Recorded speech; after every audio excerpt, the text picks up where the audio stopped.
All right, guys, in this video, we're going to go over how to do quick competitor analysis. This is going to come in handy whenever you're thinking about taking on a new client, or if you already have the client and you're just trying to dig in and do some more information.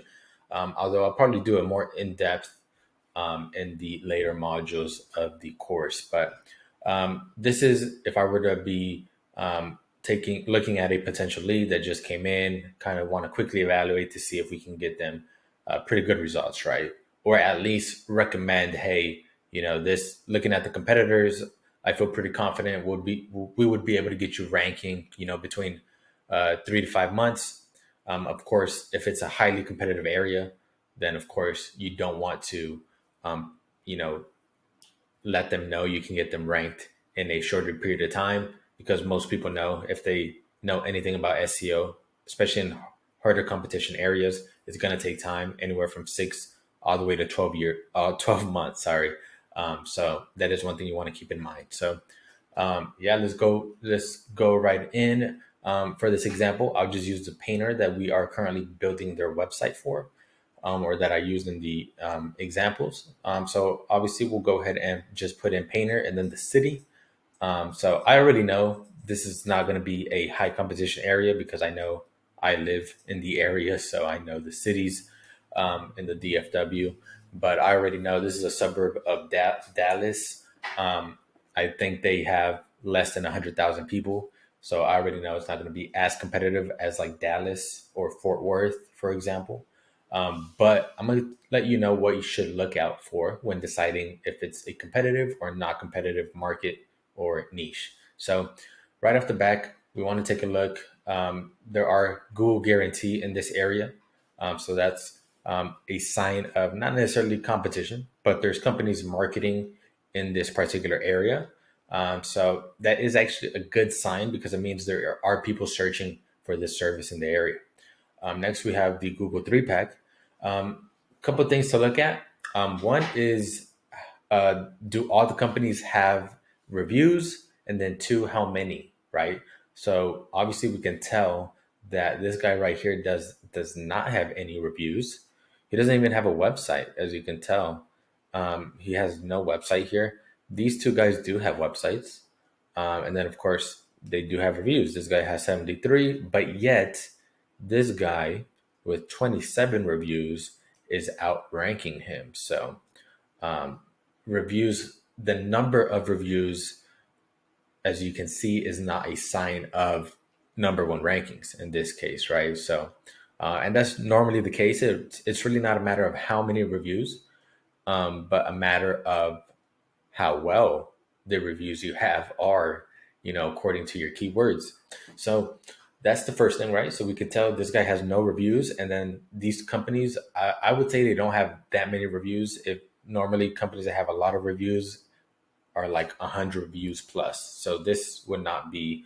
If this was my initial audit, I'd be seeing, okay, there is good opportunity for my client to get pretty good results in a shorter period of time, right? So that's the first thing I would look at. And then if we scroll down, you also want to take a look. Like if you see these companies like Yelp, Home Advisor, Angie's List, Thumbtack, right? So there's a lot of these business directory type of websites. So if you see a lot of those, that's actually a good sign, right? Because we could essentially take those spots, because Google wants to show the most relevant business for the given search query, right? And if we optimize our website well for this keyword and city, then we're going to be able to take out those directories um, much easier, rather than like an actual business, right? Because Google wants to show an actual business. But so that's another good sign if you see those directories, right? So another good sign, as we can see.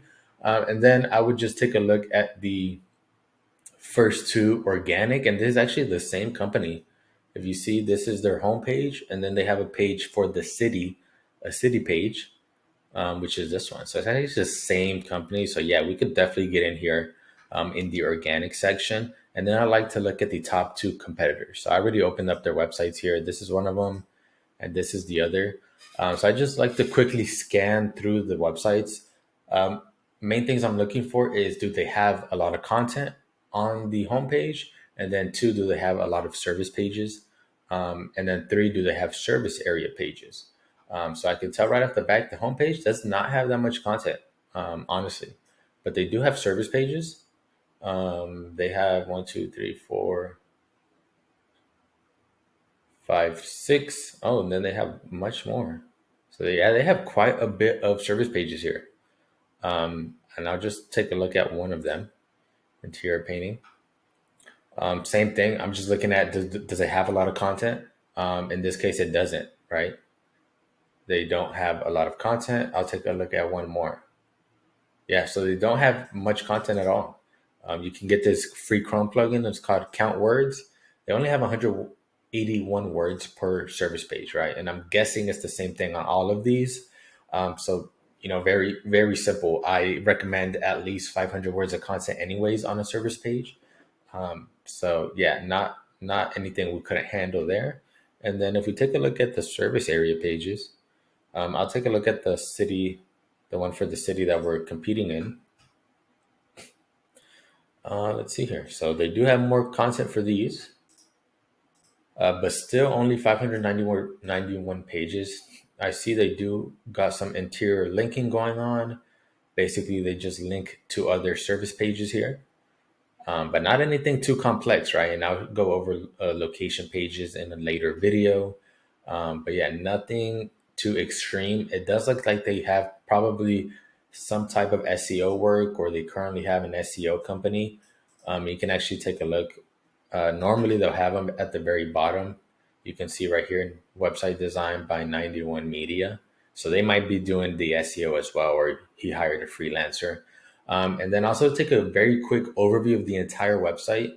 If you click down here, some of these will have the sitemap. If not, you can just go over here /sitemap.xml. If they have WordPress, this will work. They do have WordPress. So we'll go to page. And then you can see they have 49 URLs on their website. And you could quickly take a look at all the pages they have. But yeah, so they are doing SEO, or they have done SEO in the past, just from quickly looking at it. If we take a look at this one, they do have service pages, not as many though. Kind of weird looking website, but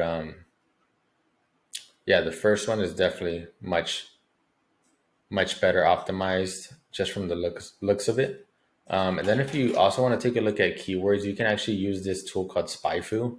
It's actually free to use. You don't even have to make an account.